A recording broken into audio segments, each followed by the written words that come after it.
అసలు ఈ జమిలీ ఎన్నికల కాన్సెప్ట్ ఏంటి? దీనివల్ల లాభమా నష్టమా ఒకసారి చూద్దాం.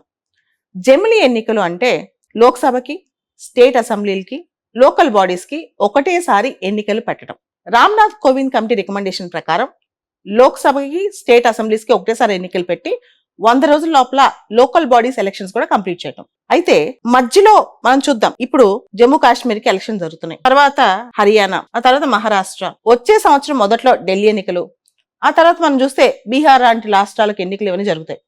అయితే ఈ రాష్ట్రాల టెన్యూర్ కంప్లీట్ అవ్వదు కదా 5 ఏళ్ళు.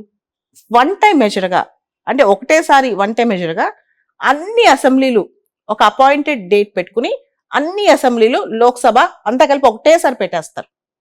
అంటే ఇంకా విడివిడిగా జరగవు ఎన్నికలు.